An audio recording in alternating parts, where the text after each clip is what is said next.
Yeah, we suck right now. So. Culture is seriously. Like, I'm just praying for the Lord to deliver me from pick sixes. Let's do it one more time for the folks at home. Tree Picks, the thing that always blows up in my face, partnered with Underdog, your premier source for daily fantasy and pick'em goodies. If you want things that aren't good, check out my prediction record. Lost again! Holy shit, I didn't go 3-2 for once! What a wonderful day indeed. Now only if it were 4-1 or 1-4 or something. I've got a final chance. Please let this work. Steelers versus Ravens. Again? Oh dear, we're in for either total slaughter or such AFC North football that the world cracks in two. I think King Henry's gonna do that with his feet alone. This is gonna be a run-heavy game. Darris rushing yard totals going higher than this. George Pickens is more than running his way out of Pittsburgh, but I can't deny that he's good for at least one moon ball from Russ a game. So for longest reception total, that's higher.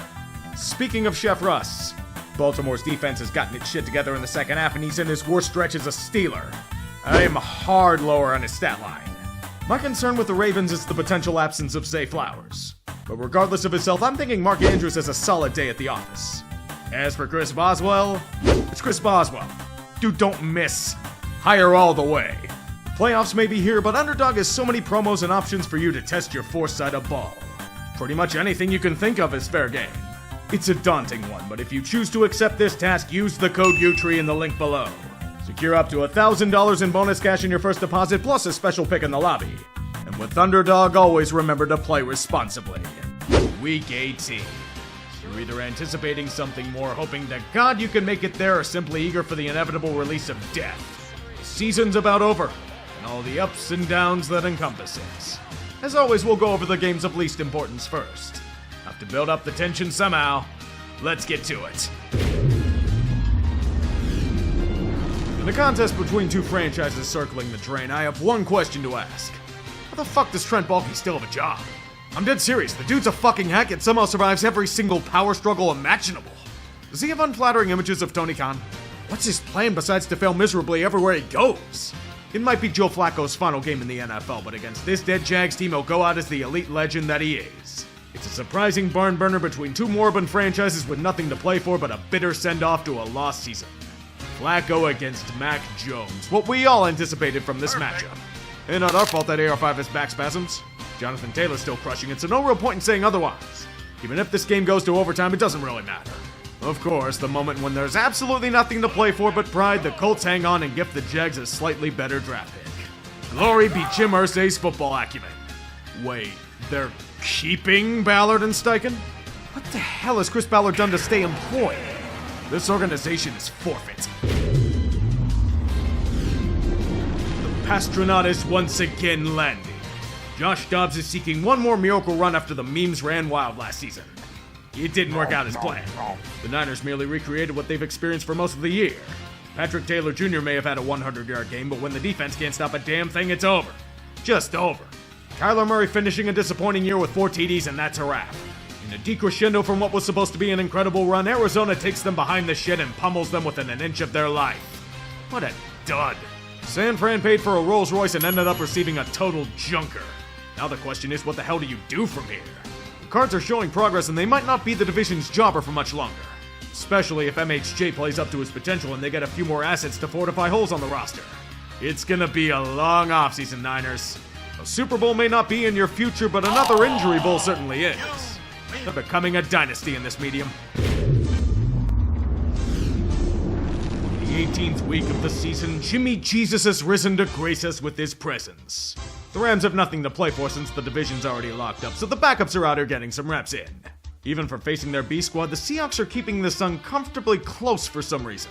They're often showing flashes of elite play but mass inconsistency, and the defense giving up yards through the air en masse. It's a neck-and-neck contest with spirited fight and unwavering resolve. Seattle may think an 8-point lead is safe, but with Jimmy Jesus guiding them to a touchdown, it isn't. Bad news, they're in field goal range thanks to a long pass to Jordan Whittington. Field goal's good, Rams have the lead. But Geno sees the real prize in his grasp. The bonuses to be had if they win. The rallying cry are the dollars that will rain down upon them in victory. And he'll push them with everything he has to a touchdown and retaking of the lead. Yet it isn't over. LA's in the red zone with time winding down. 4th down is upon them. roll the dice. Down in 3 for Garoppolo and the Rams. Garoppolo looking, throws underneath, incomplete. Of course Seattle wins when there's nothing to play for anymore. Tie records don't matter when you fail to beat the Giants, merely dropping the Rams to the 4th seed in the NFC. The real winner today is Geno Smith's wallet, securing a cool $6 million in bonuses for his efforts. 10 wins for the mediocre football team. Huzzah! Not for you, Ryan Grubb. You're useless, get the fuck out. I remember when this game had significantly more stakes attached to it back in 2021. The Chargers do have a higher seed to play for, but this time they're not interested in a tie. Liquid LA simply going to obliterate their rival on their supposed home ground. At least the Chargers embrace having no true home. The Raiders lord over a stadium of lies, and all they did was get slapped around silly by Justin Herbert and his band of merry men. Quentin Johnston caught footballs. He caught actual footballs in an actual football game. He lived up to his first round billing for once, dominating and helped to lead Liquid LA to a very convincing win. Not San Diego has prevented another playoff harbor. Instead, they shall travel to Houston to face a broken offense. There are so many teams for you guys to thank for this honor. Mostly the Raiders for being a show of their former glory.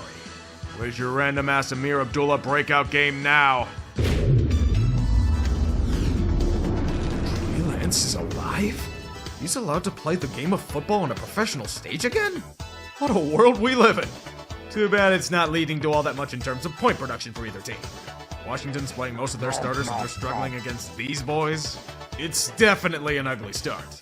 And we need a jolt that can wake these franchises from offensive slumber. The answer is Marcus Mariota. Yes, Nathan from Ted Lasso returns to commander the Commies for the second half. And the offenses will fly for both franchises. Mariota gunning past the shell of the Cowboys and Trey Lance piercing the heart of the Washington defense. Or is that just pass interference penalties on Benjamin St. Just? Regardless, the Cowboys have a 3-point lead. Acted out as well as Jerry Jones on Landman. Dead serious, he's pretty good in his cameo. Mariota's gonna have to do him one better on the final drive. Talk about family and working with your kids. Marcus is gonna make sure they're biting the dust. Immaculate and precise, managing the clock perfectly down to the goal line with mere seconds left. Enough playing. Strike them down where they stand. And then going into this next game potentially on a Saturday. It's 2nd and goal. End zone shot for the lead. It's McLaurin. He's got it. Washington is in front. It's like an encore presentation of them against Philadelphia. And the reward is not having to face them. Dallas simply doesn't give a shit, and McCarthy should have been out of here before he stepped foot in the locker room, but Marcus Mariota has proven superior. That may have saved their postseason hopes for a week. Keyword is may. Nothing like trying to gear up for the playoffs against your perpetual property. Slavery may be outlawed in most of the civilized world, but Green Bay loves nothing more than cracking the whip on those worthless Bears. A sure-to-be-easy win against a rotting corpse. Only if Green Bay gets to lose Christian Watson and Jordan Love in the process. Love will be okay, but the Packers certainly aren't here. They are hideously playing down to a dead franchise. You do realize you have narratives to maintain, right, Packers? Malik Willis has his flaws, but Chicago's destroyed. Even their fans don't want them to win. It's over. Just let them reset in the offseason. Nope. This defense is desperately missing Jair Alexander. By the way, he's out for the year as well. It's one thing to limp into the postseason, but it's another to get ready to be bent over against the Eagles. Green Bay may be coming back into the contest with a touchdown, but the 2-point conversion failed. Chicago's actually doing it. Simply get a few first downs and make them burn their timeouts. Bears have this in the bag. Now they've got to overcome 1st and 20. It's DJ Moore with a catch. He fumbles the football. Good snap and hold. The kick by McManus on the way. It's low, but it's good. Good fucking God, the misery never ends.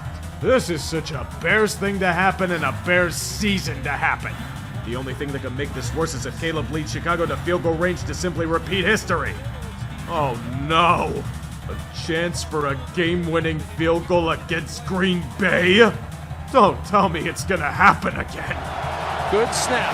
Good hold. The kick on the way by Santos, and it is good! Chicago! You did it! You won a football game! And you did it against Green Bay! You dropped them to the hell of Philadelphia! It's like losing the family home and finding an expired coupon for Velveeta on the street. I'm so proud of you, Bears. Now let's never speak of this abortion of a year again. For our important matchups, we begin with what I'm truly excited about. A generational competition concluding with only one champion. Tank Bowl!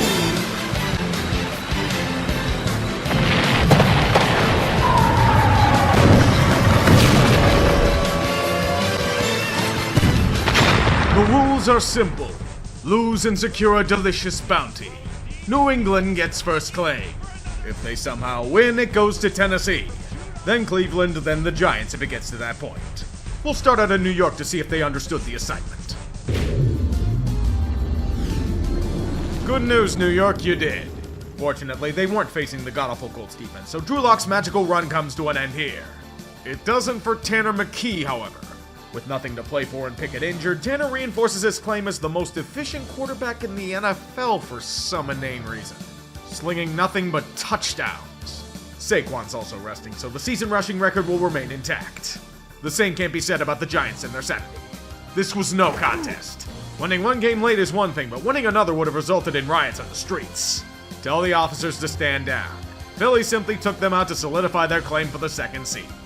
It's more than good enough for Shane and Dable to stick around for another campaign. Easy enough. So far, so good. The final week always brings out the obscure and the circus acts. Bailey Zappi has been allowed out of the bomb shelter. Remember when he was a thing for about 3 weeks? That pick 6 is why the fat died off as fast as Concord. Zappi or DTR. Between unplayable shit or a different color of unplayable shit. Baltimore wins by default. Merely a tune-up act as they waltz into an AFC North title on the back of one of the most dynamic offenses in the game. It's just gonna cost you Zay Flowers. Not a big deal, right? Who the hell needs reliable wideouts? There's a chance he can play for the playoffs, and Cleveland was more interested in the art of suck-a-dude, so it meant a whole lot of nothing. Kevin Stefanski needing a scapegoat and Ken Dorsey isn't any good, so they'll just cut his head off instead. Deshaun's Achilles setback to be determined. If there's a way to end a season in style, it's with a Michael Pierce thick pick. Like the Browns, he saw the distance he had to run and just said, fuck it. Cleveland did their duty, but there are many more that need to do their part.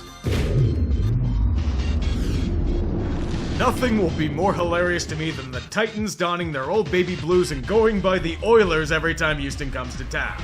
Sheer pettiness that has Bud Adams smiling while watching TV in Hell's spacious bar. He was sipping on that whiskey down there as his franchise got the shit kicked out of them by the Texans' backups. General Mills and Damian Pierce running all over them as if it's 2022. Hell, it's a game full of throwbacks and who's who in the world of football. Will Levis even made a final appearance before he's traded for a 6th round pick. A fine send-off to a horrifically disappointing season. Yet look to the future. Another quarterback in the mystery box of the draft will be yours. The game was meaningless. Houston can have the small victory. They have what's really important in the grand scheme of things. But while the Titans may have most of Houston's history and traditions, the Texans are forging one of their own. Saturday afternoon wildcard games. Take that, bud! You know the rules, New England. Lose. Do everything in your power to fail. Buffalo's playing their backups for this game after one play of Josh Allen, so the challenge will be even greater. And this is Gerard Mayo's chance to solidify his reputation as tank commander. Drake May's gotten the shit kicked out of him a little too much this year. That and he's too good, so in comes Joe Milton in his NFL debut. He was brought in for the suck, and he responds by turning into 2010 Michael Vick, slinging footballs and dazzling with his feet in a showcase for more playing time in the future. Of course, the Bills have nothing to play for, but they're just letting Milton shake, rattle, and roll his way to a career day. Figures. The moment the Patriots can build another dynasty on the opposite end, it crumbles in front of them by means of quality play. Why, New England? You had a chance to get a nice haul from a QB-hungry team for the first overall pick. You might have lost Travis Hunter. Don't destroy your glorious tag before the finish line. Patriots, no! No! After such treasonous ruination, we have a new champion in the art of losing at the 11th hour. Presenting the winners of the 2024 Tank Bowl, the Tennessee Titans! You win! Their aspirations were playoffs, but a Tank Bowl is so much more desirable. It means a new Project QB to hopefully develop. Fire Brian Callahan, by the way. He's fucking useless. The main attraction that many are interested in is the 7th seed in the AFC. Who will earn the right to get their asses kicked in Buffalo? Will it be Denver, who has first right to it? Will it be Miami, who can pull it off with a Broncos loss? Or will it be the Bengals, who need miracles for it to happen? Might as well start out with Cincy and hope for the best. No, I'm not talking about what happened here. This was just a simple Steelers loss, and the Bengals stayed alive thanks to the outstanding efforts of Joe Burrow. In no way did Pittsburgh reinforce a horrific collapse that cost them the AFC North. Nope, this was just a simple game. Fans don't want the heads of Tomlin, Russ, and Pickens. That's just a figment of your imagination. Cincinnati survived, and that's that. Now let's move on and watch them get wrecked by Baltimore next week. We spoke of the Dolphins potentially having hope, but everything was against them in the art of war. It's not a team over 500, but conditions at MetLife are below freezing. And they'll have to rely on Pro Bowler Tyler Huntley yet again. He's not repeating what he did against Cleveland. Miami didn't just fail to show up in a must-win contest, they fell to a whimper, curling up into a ball simply to be put to sleep. When you make Lowell Jets mellow out in favor of a new flare of destruction, you're finished. To counter Devon H. and Aaron Rodgers finally flashed his old form. It's against a bunch of imposters, but if this is his last game, he went out on top of a pile of dung, returning to a different shade of green, owning inferior franchises with his arm-delivering goodies to Devontae and Allen Lazard. His 500th touchdown secured and more. Congratulations, now get the fuck out of New York and never return. It leads to a hollow Jets victory and a chasm of defeat. An absolute disaster for Miami. And I'm not just talking about this game. Mike McDaniel and Chris Greer staying put due to organizational apathy. Why is Greer still around again? Is it to cut Calais Campbell or trade Tyreek Hill? He's now pouting like his drops and wants out of this mediocre shit heap. The Dolphins in the cold, the grass isn't greener on the other side. It just loses to anything over 500. Miss!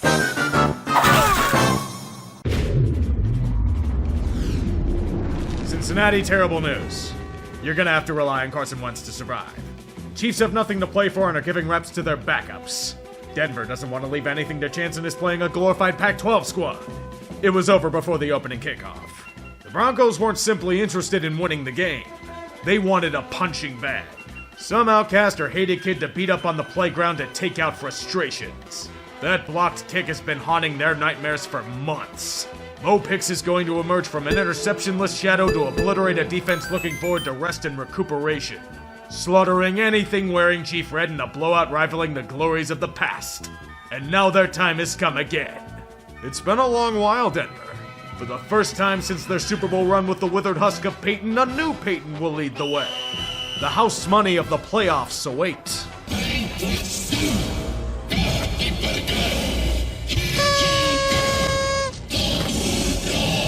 Well, Bungles, I don't know what to tell you. Your team was Joe Burrow turning into the modern Dan Marino with an atrocious defense that fell apart at the seams. Painful loss after painful loss as Burrow, Chase, and Higgins couldn't do every single damn thing. Yet even for all the one-score losses, missed kicks, and failed two-point conversions, you know what undid them? A Week 1 loss to the Patriots. We knew that was gonna hurt them at the time, but missing the playoffs? People have to be getting canned for this. Those feeling the brunt of it are Lou Anarumo and a few other assistants. Remember when Anarumo was a head coaching candidate? Life moves by fast. Miss! Another major battleground is the NFC South. Two teams fight for its bounty, but Atlanta's gonna need some help in this regard. They're gonna need it from New Orleans of all teams. Good luck with that. For this pivotal matchup, the Buccaneers desperately need reinforcements. And the call has been answered. The Duck has returned. Can it play defense, perchance? They're down a bunch of men and Jordan Whitehead was in a serious car accident earlier in the week. Channeling their 4-game slump in the middle of the year, Tampa Bay is incredibly sluggish. Their battered defense isn't able to make any semblance of a stop, and they should feel lucky. If they faced a real offense, they'd be down by 20 early on. Not to mention the Bucs offense can't crack the end zone and are relegated to field goals. This is definitely not looking too good. And the Falcons can undo the collapse that put them in this spot. It's been an awful stretch. 2-game advantage over the Bucs with tiebreaker, and you've choked enough to be in this situation? So not only do you have to pray that Spencer Rattler can keep it up, the Panthers are more than eager to play spoiler. The only thing this game is going to be is a proving ground for Bryce Young. It's a night and day difference from his disastrous form at the start of the year. All Carolina had to do was give him a factory reset and he's good to go. Do you remember what Sam Darnold did to this defense? Bryce is doing the same shit here. It'd be awful nice if the Falcons had a pass rush. If only they didn't ogle at every skill position player imaginable. The national media thinks Terry Fontenot is a genius for what he did. It was managerial malpractice.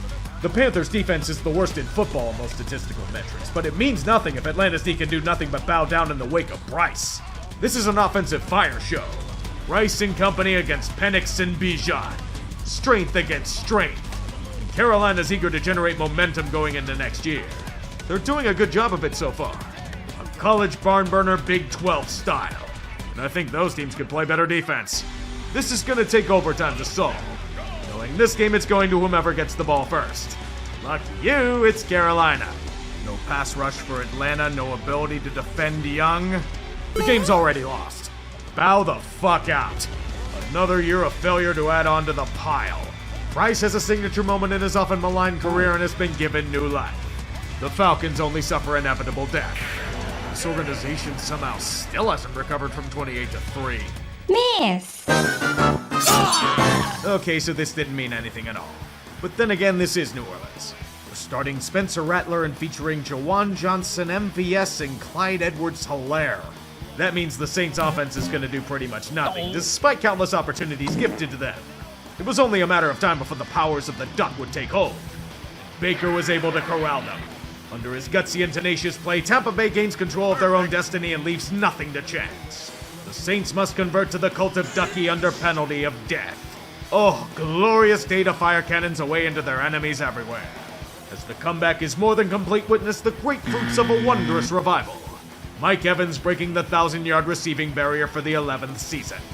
There's also an NFC South title in there somewhere. You'll just have to look for it.